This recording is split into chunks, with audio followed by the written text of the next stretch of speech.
नमस्कार, good morning, सुप्रभात। बहुत बहुत स्वागत है आप सभी का। सुबह के बज चुके हैं 7 और मैं हूं आपके साथ श्वेता शर्मा। चलिए बुलेटिन की शुरुआत करेंगे मध्य प्रदेश की खबरों से। तो विधानसभा चुनाव को लेकर दलित वोट बैंक को साधने के लिए भाजपा और कांग्रेस में होड़ मच गई। दोनों ही पार्टी अनुसूचित जनजातियों को अपने खेमे में करने की जुगत लगा रही हैं।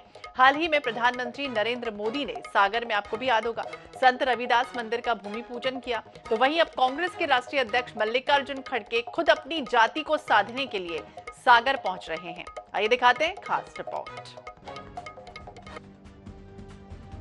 कांग्रेस के राष्ट्रीय अध्यक्ष मल्लिकार्जुन खड़गे 22 अगस्त को सागर आ रहे हैं। मध्य प्रदेश में खड़गे का यह पहला चुनावी दौरा होगा। वह सागर के कजलीवन मैदान में एक सभा को संबोधित करेंगे। कांग्रेस के अनेक दिग्गज नेता कार्यक्रम को सफल बनाने के लिए सागर में डेरा डाले हुए हैं। कार्यकर्ता घर घर पीले चावल देकर जनता को आमंत्रित कर रहे। खड़गे के अलावा प्रदेश अध्यक्ष कमलनाथ, पूर्व सीएम दिग्विजय सिंह सहित कई नेता कार्यक्रम में शिरकत करेंगे। जी, निश्चित तौर पर आज मध्य प्रदेश में जिस तरह से भय, भूख और भ्रष्टाचार का वातावरण का माहौल बना हुआ है, मध्य प्रदेश की जनता भी चाहती है कि वो सरकार, जिस सरकार ने उसे सस्ती बिजली मुहैया कराई थी, वो सरकार जिसने किसानों का कर्ज माफ़ किया था, ऐसे तमाम तरह की जो वादे हैं उन वादों पर पुनः फोकस करते हुए जनता इस 50% की गड़बड़ घोटाले वाली सरकार से निजात चाहती है। और कांग्रेस पार्टी एक संरक्षक के रूप में, एक अभिभावक के रूप में मध्य प्रदेश की जनता के मूल मुद्दों पर कल खड़गे जी के साथ बातचीत करने जा रही है। बड़ा सम्मेलन हम आयोजित करने जा रहे हैं जिससे मध्य प्रदेश का एक नया कल तय होगा। मध्य प्रदेश के बुंदेलखंड में 22% एससी वोटर्स हैं। मल्लिकार्जुन खड़गे भी एससी वर्ग से आते हैं। इसलिए कांग्रेस के राष्ट्रीय अध्यक्ष खुद अपनी जाति को साधने सागर आ रहे। सागर को बुंदेलखंड की राजनीति की धुरी माना जाता है। ऐसे में खड़गे का यह दौरा कांग्रेस के लिए बेहद अहम माना जा रहा। तो वहीं बीजेपी खड़गे के इस दौरे पर तंज कस रही है। देखिए, इससे पहले खड़गे जी पहले भी आ रहे थे, फिर उनका कार्यक्रम और दौरा रद्द हुआ। राहुल गांधी आ रहे थे, कार्यक्रम जारी हो जाता है, फिर कैंसिल हो जाता है। देखिए, कांग्रेस पार्टी भी डरी हुई है। भारतीय जनता पार्टी जिस प्रकार से काम कर रही है, जनहितैषी योजनाओं को लाभान्वित करते हुए जनता को राहत दे रही है, उनके जीवन को उन्नत बना रही है, तो वो डरे हुए हैं। उनके पास गिनाने के लिए कुछ रहा नहीं, क्योंकि भ्रष्टाचार का जो कालखंड उनका रहा है वो उनका पीछा नहीं छोड़ रहा है। इसलिए उनके शीर्ष नेतृत्व भी मध्य प्रदेश आने से डर रहा है। कांग्रेस आगामी विधानसभा चुनाव में 80 वोट बैंक के सहारे फिर सत्ता में आने की कोशिश कर रही। खड़गे के दौरे को लेकर कांग्रेस ने अपनी पूरी ताकत झोंक दी है, जिसके चलते बुंदेलखंड में राजनीति गर्माती जा रही। भोपाल से अंशुल गौतम की रिपोर्ट। इधर 2023 के विधानसभा चुनाव के लिए भाजपा ने मध्य प्रदेश में पहले नारा दिया था कि अब की बार 200 पार। लेकिन अब जमीनी हकीकत और फीडबैक को अगर देखें तो केंद्रीय गृह मंत्री अमित शाह ने कार्यकर्ताओं को 150 सीटें जीतने का संकल्प दिला दिया। यानी मतलब साफ है कि भाजपा ने अब एक रियलिस्टिक लक्ष्य अपने कार्यकर्ताओं को सौंप दिया है। देखिए मध्य प्रदेश विधानसभा चुनाव के लिए बीजेपी ने संशोधित करके अब 150 सीटें जीतने का लक्ष्य तय किया है। रविवार को ग्वालियर में हुई बीजेपी प्रदेश कार्य समिति की बैठक में केंद्रीय गृह मंत्री अमित शाह ने नेताओं को 150 सीटें जीतने का संकल्प दिलाया। शाह ने भरोसा जताते हुए नेताओं और कार्यकर्ताओं से कहा कि अगर कांग्रेस को इस बार रोक लिया तो वो अगले 30 साल तक नहीं आ पाएगी। उन्होंने सभी को पूरा दम लगाने को कहा। अमित शाह ने कहा कि यहाँ मौजूद सभी नेता जनप्रतिनिधि कभी न कभी चुनाव लड़े हैं, इसलिए मैं सिखाना चाहूँ तो सही नहीं होगा। मैं तो सिर्फ आपको शक्ति का एहसास कराने आया हूँ। जैसे हनुमान जी सागर को पार करने में हिचक रहे थे तो जामवंत जी ने उनको एहसास कराया था कि वह क्या कर सकते हैं। बीजेपी शाह की तरफ से मिले नए टारगेट को लेकर पूरी ऊर्जा से मैदान में है। वहीं कांग्रेस बीजेपी के नए संकल्प को कोरा सपना करार दे रही है। भारतीय जनता पार्टी का संगठन बूथ पर चुनाव लड़ने के लिए विख्यात है। हमारा दल हर बूथ पर अपनी तैयारी के साथ आगे बढ़ रहा है। 51% मतदान प्रत्येक बूथ पर लाने का जो लक्ष्य हमारे प्रदेश प्रभारी जी ने हम सबके सामने रखा था, कार्यकर्ता उसी दिशा में आगे बढ़ रहे हैं। उन्हें भी पता है कि मध्य प्रदेश में जिस तरीके से 50% का खेल चला है, जिस तरीके से उन्होंने पटवारी घोटाला कर युवाओं को छला है, धर्म के नाम पर वोट मांगने वाली भारतीय जनता पार्टी ने बाबा महाकाल को छला है, उन्हें पता है कि हमारी दुकान बंद हो चुकी है। अब उनके फिगर जो हैं केवल झूठ में तब्दील हो रहे हैं, इसलिए लगातार उनका लक्ष्य भी झूठ में तब्दील होते जा रहा है। अमित शाह ने पार्टी नेताओं और कार्यकर्ताओं को प्रेरित करते हुए यहाँ तक कहा कि जीत के लिए कुछ नहीं चाहिए, सिर्फ अपने अंदर से वो आई मतलब अहम को निकाल दो, फिर देखो जीतने से कोई नहीं रोक सकता। बीजेपी ने पहले 200 पार का लक्ष्य तय किया था, लेकिन अब जमीनी हकीकत को समझते हुए 150 सीटों का संकल्प लिया है। कुल मिलाकर बीजेपी 2023 में फिर से सरकार बनाने का ख्वाब बुनकर कार्यकर्ताओं को उसे पूरा करने के लिए मोटिवेट करने में लगी है। भोपाल से मनीष त्रिपाठी की रिपोर्ट। और अब बात मुख्यमंत्री शिवराज सिंह चौहान की और केंद्रीय मंत्री ज्योतिरादित्य सिंधिया सोमवार को शिवपुरी के पिछोर पहुंचे। उन्होंने नगर में जन आशीर्वाद यात्रा निकाली और इसके बाद नगर के छत्रसाल स्टेडियम में आयोजित कार्यक्रम में लाडली बहना सम्मेलन को उन्होंने संबोधित भी किया। इस दौरान उन्होंने पिछोर विधानसभा में 409 करोड़ रुपए के विकास कार्यों का ई शिलान्यास भी किया। मुख्यमंत्री शिवराज सिंह चौहान ने मंच से ही लोगों से बातचीत करते हुए कहा कि एक वादा आप करो, एक वादा मैं करता हूं। आप पिछोर से प्रीतम लोधी को विधायक बनाओ और पिछोर को जिला बनाने का काम मैं करूंगा।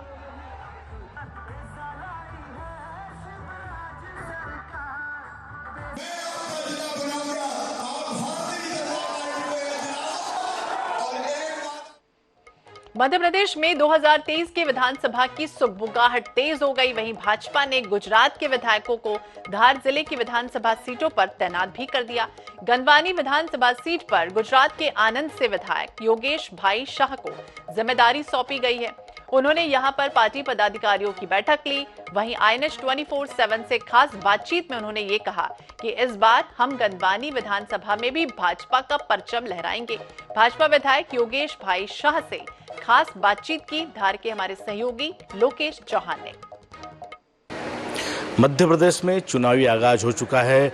राष्ट्र के गृह मंत्री अमित शाह ने ग्वालियर में कल कार्यसमिति की बैठक ली भारतीय जनता पार्टी की, और उसी कड़ी में उन्होंने 150 सीटें जीतने का दावा भी किया है। हम आपको बताते हैं खबर धार जिले से। यहाँ पर भी गुजरात के जो MLAs हैं उन्हें डेप्यूट कर दिया गया है विधानसभा वार, यानी यहाँ पर जो 7 विधानसभा सीटें हैं उनमें गुजरात के विधायकों की ड्यूटी लगा दी है। हमारे साथ इस वक्त हैं गुजरात आनंद से विधायक योगेश शाह जी, जिन्होंने गुजरात के आनंद से लगभग 42,000 वोटों से अधिक भारतीय जनता पार्टी की जीत की है और कांग्रेस को धूल चटाई है। उन्हें गंधवानी विधानसभा की जिम्मेदारी दी है। मैं आपको बता देता हूँ गंधवानी विधानसभा का थोड़ा परिदृश्य कि यहाँ पर कांग्रेस का MLA है और यहाँ पर विगत 15 सालों से कांग्रेस ही जीतती आ रही है जब से विधानसभा सीट बनी है। और इसी कड़ी को, इसी तारतम्य को तोड़ने के लिए यहाँ पर गुजरात के विधायक की ड्यूटी लगाई है। आइए जानते हैं क्या विषय है और क्या मिशन रहेगा। स्वागत है आपका INS। क्या विषय रहेगा गंधवानी विधानसभा में आपकी ड्यूटी रहेगी, यहाँ पर चुनाव? नमस्कार। भारत के वड़ा प्रधान परम श्रद्धेय आदरणीय नरेंद्र भाई मोदी साहब ने जो 2014 से ये भारतवर्ष की कमान संभाली है, तब से मैं मानता हूँ कि बड़ा प्रधान जी ने जो कार्य किए हैं, जो योजना बनाई है, वो भारतवर्ष के हर घर घर में पहुँची है।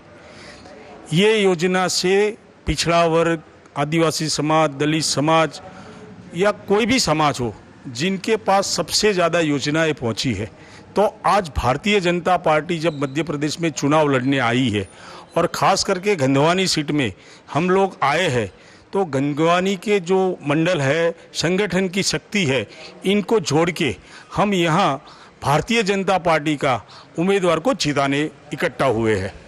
ये थे हमारे साथ गुजरात के विधायक आनंद से विधायक योगेश जी, जिन्होंने दावा किया है कि गंधवानी विधानसभा सीट पर भी इस बार हम कमल खिलाएंगे, यानी जो 150 सीटों का टारगेट गृह मंत्री जी का है उसे पूराएंगे। INS 24/7 चैनल के लिए कैमरा पर्सन धारेश्वर शर्मा साथ लोकेश चौहान, गंधवानी, धार।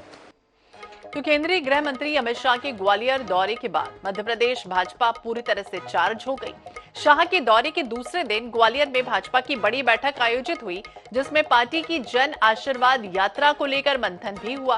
केंद्रीय मंत्री और भाजपा चुनाव प्रबंधन समिति के संयोजक नरेंद्र सिंह तोमर ने कहा कि जन आशीर्वाद यात्रा सितंबर में शुरू होगी। यात्रा के बाद जनता में उत्साह जगेगा और भारतीय जनता पार्टी की जीत होगी। इस बैठक में प्रदेश अध्यक्ष VD शर्मा, तो वहीं केंद्रीय मंत्री नरेंद्र सिंह तोमर, केंद्रीय मंत्री और प्रदेश के प्रभारी भूपेंद्र सिंह यादव, सह प्रभारी अश्वनी वैष्णव के साथ पार्टी के दिग्गज नेता भी शामिल रहे। वहीं तोमर ने बताया है कि ग्वालियर में प्रत्याशियों के साथ होने वाली बैठक टल गई। अब ये बैठक 23 अगस्त को भोपाल में आयोजित होगी।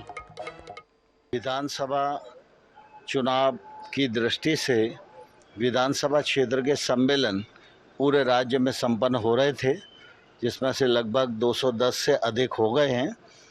बाकी दूसरे कार्यक्रम के रूप में हम लोगों ने कल बेहद कार्य समिति की बैठक की, जिसमें लगभग 1800 से अधिक कार्यकर्ताओं ने भाग लिया प्रदेश भर के। और अब तीसरा कार्यक्रम हमारा है जन आशीर्वाद यात्रा का। नेता प्रतिपक्ष गोविंद सिंह ने चुनाव आयोग को पत्र लिखा और पत्र में उन्होंने ये कहा है कि भाजपा द्वारा आगामी चुनाव के लिए प्रत्याशियों के नाम की सूची जारी कर दी गई है। ऐसे में किसी भी प्रकार की घोषणा मतदाताओं को प्रलोभन दिए जाने जैसा होगा और इसी के साथ गोविंद सिंह ने आयोग से निष्पक्ष चुनाव कराए जाने का भी निवेदन किया है। इस मामले में डॉक्टर गोविंद सिंह से बातचीत की गई। हमारे वरिष्ठ सहयोगी दिनेश शुक्ल ने। देश के इतिहास में पहला मुख्यमंत्री है जो इस प्रकार के हल्केपन का काम कर रहा है। मैं तो पहले ही कहता हूँ उसका दिल छोटा है कि मुख्यमंत्री लायक था नहीं। जनपद अध्यक्ष की योग्यता रखने वाला आदमी आज दुर्भाग्य से मध्य प्रदेश का मुख्यमंत्री बना बैठा है। सर, जो घोषणाएं कर चुके हैं शिवराज जी और अब उसी पे इम्प्लीमेंट भी होगा, चुनाव के बाद भी योजनाएं लागू होंगी, जनता को लाभ मिलेगा। भाई जनता को लाभ दे, सरकार में आए तब बोले। अभी तक 18 साल से तब नहीं दिख रही थी लाडली महीना, तब नहीं आ रहा था उन किसानों का ध्यान। सब कुछ आया है। गांव में कहावत है नहीं, जब आदमी मरने लगता है यमराज दरवाजे पे खड़े होते हैं तो वो कहता बेटा घर में इतने रुपए तो बहन अपनी बहन को दे देना, 1 लाख रुपए, भांजियों को अंगूठी सोने की धरी है वो दे देना, पंडित जी को बछिया दे देना। तो अब शिवराज सिंह की सरकार डूबने वाली है, जाने वाली है, इसलिए लुटाने का काम कर रहे हैं। इसलिए पता है कि अब उनको रहना नहीं है। 2 महीने बाद खोखला कर दो, प्रदेश को कंगाल कर दो, दिवालिया करके जाने कर दिया शिवराज सिंह ने। करोड़ों रुपए का कर्जा लेके वेतन नहीं बांट पा रहे। पिछले महीने 1.5 महीने में 14,000 करोड़ का कर्जा ले लिया। 230 विधानसभाओं पे अब बीजेपी दूसरे प्रदेश के विधायकों को उतार रही है, सर्वेक्षण करवाएगी और प्रचार भी करवाएगी। सवाल है, किराए के टट्टू गाड़ी नहीं खींच सकते। किराए के टट्टू है, आज आए कल चले जाएंगे। कुल मिलाकर बात की जाए, नेता प्रतिपक्ष जी का साफ तौर पर कहना है कि जो घोषणाएं हो रही हैं वो बंद करनी चाहिए और इस तरह जो सरकार काम कर रही है उसको लेकर उन्होंने आपत्ति जताई है। चुनाव आयोग में भी उन्होंने जो है शिकायत करने की बात कही है, एक पत्र भी लिखा है। कैमरामैन नितिन के साथ INS 24/7 के लिए भोपाल से दिनेश शुक्ल। और बात करेंगे इंदौर की ही, जहां कानून व्यवस्था को लेकर बैठक, वहीं कैलाश विजयवर्गीय के साथ अधिकारियों की बैठक।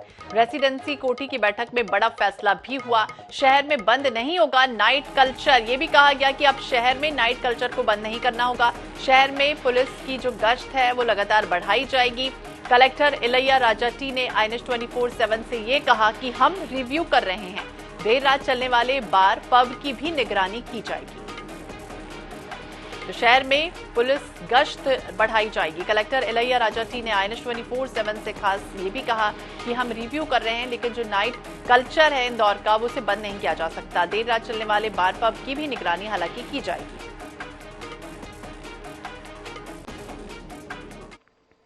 इधर भोपाल में दंपति सुसाइड केस में पुलिस ने बड़ा एक्शन लिया है। इस मामले में लोन ऐप से जुड़े 5 आरोपियों को गिरफ्तार किया गया। जानकारी भी मिली कि आरोपियों में एक बैंक कर्मचारी भी शामिल है। बताया जा रहा है कि बैंक कर्मचारी समेत 5 लोगों को 1,80,000 रुपए का कमीशन मिला। पुलिस अब उस आरोपी की तलाश कर रही है जिसने कमीशन दिया था। एक टीम दिल्ली भी भेजी जा रही है। पुलिस ने 38 दिन की मेहनत के बाद भोपाल में रहने वाले इन 5 आरोपियों को गिरफ्तार किया। 23 दिन पहले इसी केस में अगर देखें तो राजस्थान के टोंक से खलील को पकड़ा गया था। खलील फेक बैंक अकाउंट जालसाजों का प्रोवाइड करा देता था। उसने 40,000 रुपए में जालसाजों को अपना खाता किराए पर दिया। ये भी आपको बता दें कि भूपेंद्र विश्वकर्मा ने 12 से 13 जुलाई की रात अपने 2 बच्चों को जहर देने के बाद पत्नी के साथ फांसी लगाकर खुदकुशी कर ली थी।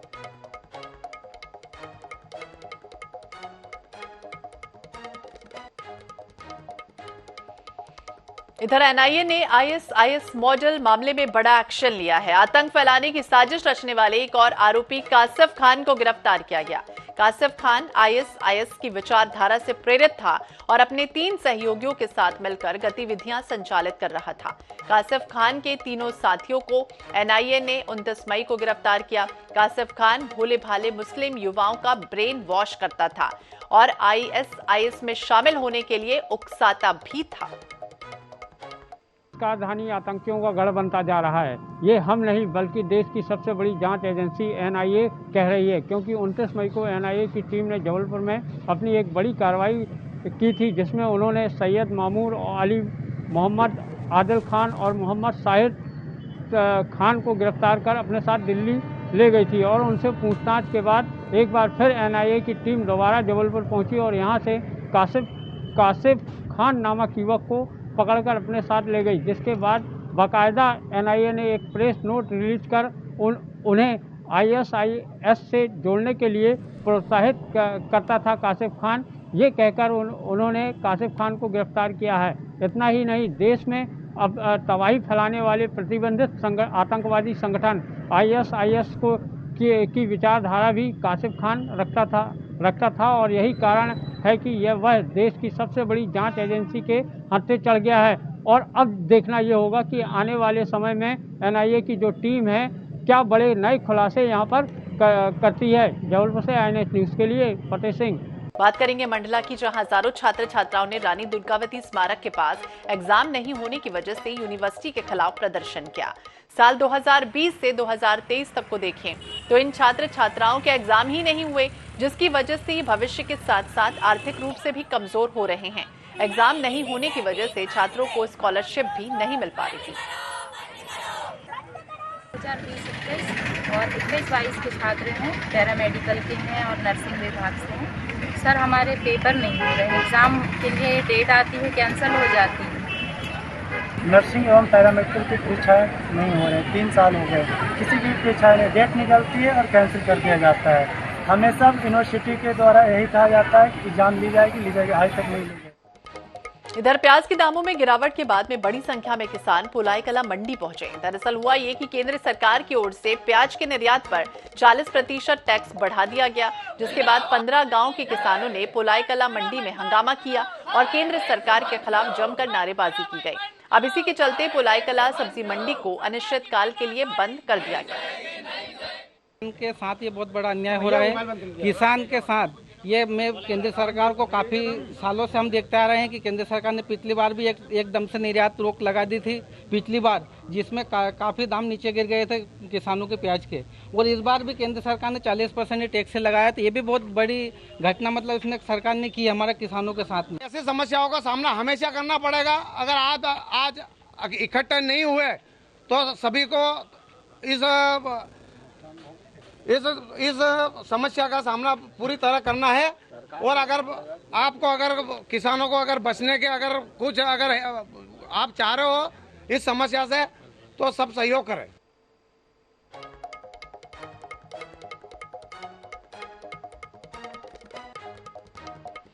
और खबरों का सिलसिला लगातार जारी रहेगा। वक्त हो चला एक छोटे से ब्रेक का, फौरन लौटेंगे।